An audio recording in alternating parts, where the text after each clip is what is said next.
My mom forbade me from celebrating my daughter's ninth birthday because my brother's kids might feel left out, and she's already had enough attention this year.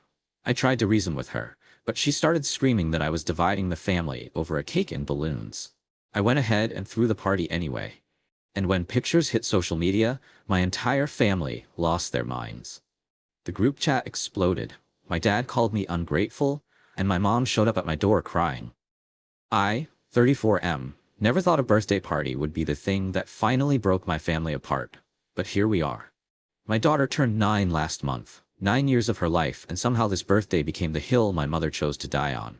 She called me 3 weeks before the date and told me flat out that I wasn't allowed to celebrate it. Not shouldn't, not maybe reconsider, wasn't allowed. The reasoning was simple in her mind. My brother's 2 kids, 7 and 5, might feel left out. Also, my daughter had already gotten enough attention this year because she made the honor roll and won a regional spelling bee. Apparently, in my mother's world, success meant you'd hit some invisible quota for acknowledgement. I stood in my kitchen, phone pressed to my ear, trying to process what I was hearing. I asked her if she was serious. She was. I reminded her that birthdays weren't optional family events we could just cancel based on other people's feelings. Every kid got one. That was the deal. She wasn't having it. Her voice went up an octave as she explained that my brother and his wife were going through a hard time financially. They couldn't afford big parties for their kids right now, and seeing my daughter get celebrated would make their children feel inferior. I needed to think about the family unit as a whole, not just my own child. I tried reason first. I really did. I told her this wasn't about showing off or making anyone feel bad. It was about celebrating my kid's existence on the one day a year that was specifically meant for that. I offered compromise, a smaller party, no social media posts, just close family. Cake and ice cream at home. Each suggestion was met with the same response. No, it would create division. It would cause problems. I was being selfish and inconsiderate. My daughter was already spoiled enough with all her achievements this year. She could skip one birthday. It wouldn't kill her. That last line stuck with me. It wouldn't kill her. As if the bar for parenting was simply keeping your kid alive, and anything beyond that was excessive. I felt my jaw tighten. I asked my mother if she remembered skipping any of my birthdays when I was growing up. Or my brother's. She went quiet for a moment, then said that was different. Times were different. The family dynamic was different. I was making this harder than it needed to be. Then she started yelling, actually screaming into the phone about how I was tearing the family apart over cake and balloons, how I was prioritizing my pride over family harmony, how I was turning into someone she didn't recognize. The woman who had sung happy birthday to me every year of my life was now shrieking that celebrating my daughter's birthday was an act of familial betrayal. I hung up. My hands were shaking. My wife found me sitting at the kitchen table, staring at nothing. She asked what happened, and I told her everything. She didn't even hesitate. She said we were throwing the party. Our daughter deserved it, and no amount of emotional manipulation was going to change that. So we did. We planned it exactly the way our daughter wanted. Nothing extravagant, just a backyard party with her friends from school, some decorations, pizza, and a homemade cake with purple frosting, because that's her favorite color. We invited my wife's family. We didn't invite mine. My daughter had no idea any of this was happening behind the scenes. To her, it was just another birthday, and watching her face light up when she saw the decorations made every bit of the incoming drama worth it. The party was perfect. 12 kids running around the yard, playing games, laughing so hard they couldn't breathe.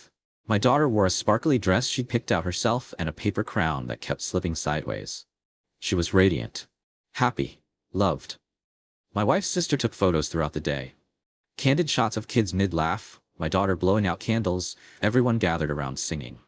Normal birthday party stuff. She posted a few of them on social media that evening with a simple caption about celebrating 9 years of our amazing kid. I didn't think much of it at the time. I wasn't trying to make a statement. We were just sharing a happy moment the way people do. The explosion happened within an hour. My phone started buzzing non-stop. The family group chat, the one that usually only saw activity during holidays or when someone needed help moving furniture, was suddenly a war zone. I opened it to find 73 unread messages. My mother had seen the photos, so had my brother. So had aunts, uncles, cousins I hadn't spoken to in years, but who apparently had very strong opinions about my parenting choices. The messages came in rapid fire, my mother saying I had betrayed her trust and disrespected her wishes. My brother calling me a selfish piece of work who only cared about showing off. An aunt I barely knew chiming in that I was setting a terrible example and teaching my daughter that she was more important than family unity.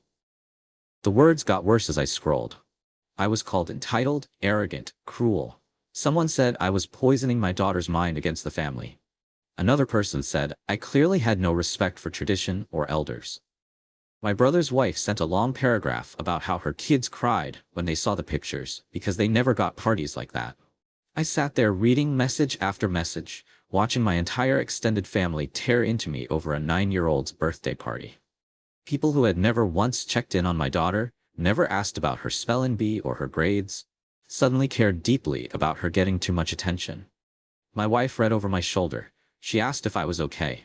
I wasn't sure how to answer that. Then my dad called. I almost didn't pick up, but something made me answer. He didn't even say hello. He just launched into it. He told me I was ungrateful. That after everything my mother had done for me, I couldn't do this one simple thing for her. That I was supposed to be the mature one, the responsible one, and instead I was acting like a spoiled child. I asked him if he really thought asking me to cancel my daughter's birthday was reasonable. He said it wasn't about reasonable. It was about respect, about sacrifice, about putting family first instead of my own ego. I told him I was putting family first. My family, my daughter, the one I was responsible for raising and protecting. He called that selfish. I hung up on him too. The next morning, my mother showed up at my door. She was crying before I even opened it all the way.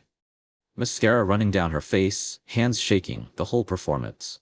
She pushed past me into the house and started talking before I could say anything.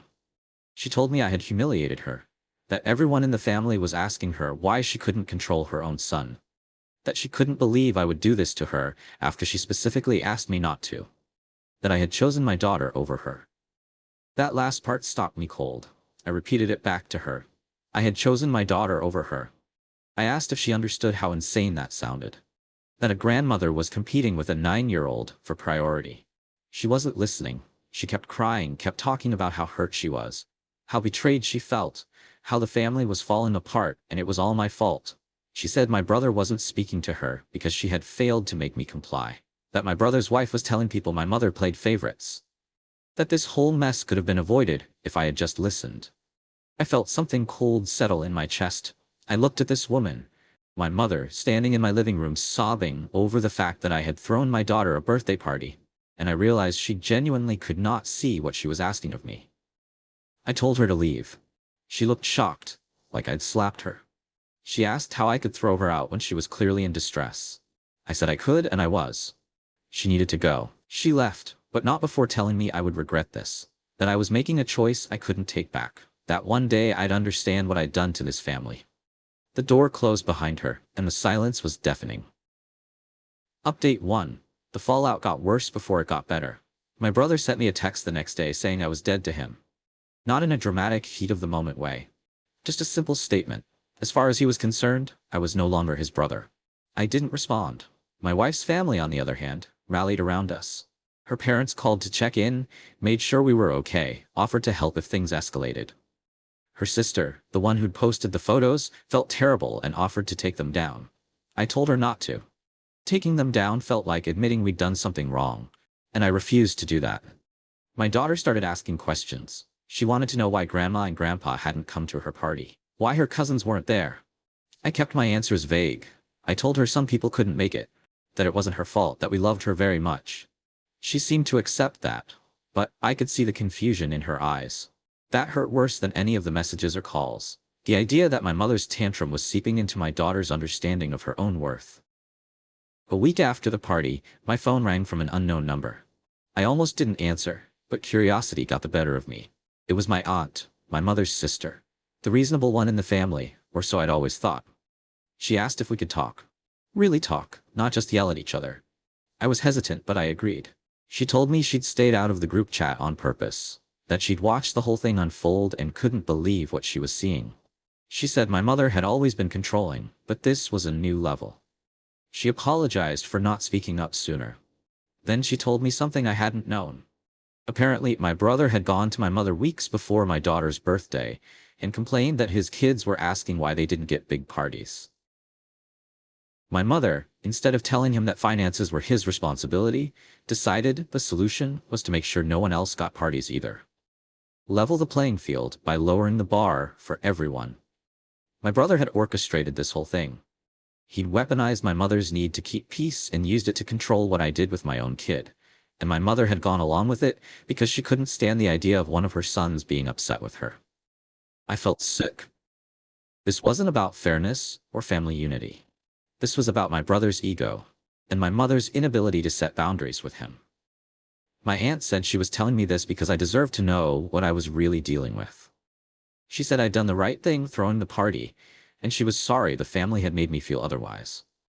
Then she said something that stuck with me. She said sometimes the only way to protect your kids from toxic family dynamics was to step away entirely.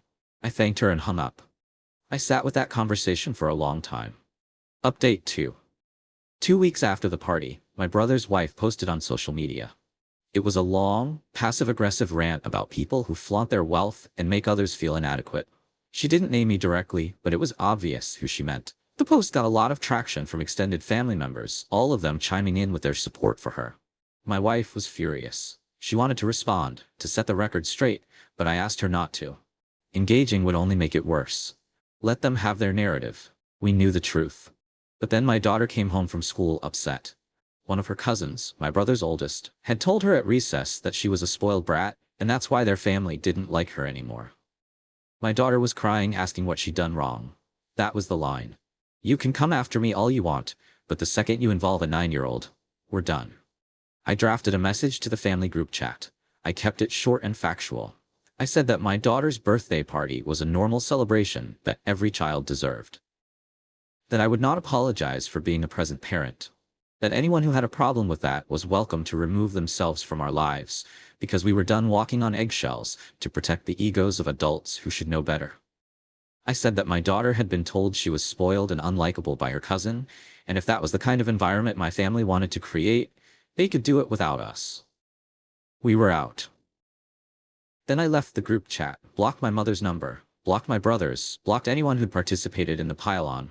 My wife hugged me for a long time after I did it. She said she was proud of me, that it took guts to choose peace over placating. I didn't feel gutsy. I felt tired. Update 3. It's been 2 months now. The silence from my family has been absolute. No calls, no messages, no surprise visits. It's like we've been erased. At first it was unsettling. I kept expecting my phone to ring, for someone to reach out and try to fix things, but no one did. And slowly, the silence started to feel less like punishment and more like relief. My daughter has stopped asking about that side of the family. She's a resilient kid, and with time, the hurt faded. She's focused on school, her friends, her activities. She's thriving without the weight of people who only valued her when she was convenient. My wife and I have gotten closer through all this. Unified front and all that. Her family has stepped up in ways I didn't expect. Her parents have started coming to more of our daughter's events. Her sister takes her out for ice cream once a week. They've filled the gaps left behind. And honestly, they've done a better job than my family ever did. Last week, my aunt reached out again. She told me my mother has been telling people that I cut her off without explanation, that I'm keeping her granddaughter from her out of spite. The victim narrative is fully formed, and apparently, most of the family believes it. My aunt asked if I wanted her to set the record straight. I told her not to bother. The people who matter know the truth. The ones who don't aren't worth the energy. She understood. She said she started limiting her own contact with my mother, that watching how this played out made her reevaluate a lot of things. She thanked me for standing my ground because it gave her permission to do the same. I think about that sometimes. How choosing yourself and your kid can have ripple effects you don't anticipate. How breaking toxic patterns doesn't just free you, it frees others too. My daughter's 10th birthday is coming up in a few months. We're already planning it. She wants a sleepover with her friends, movies and popcorn, and staying up too late. It's going to be perfect.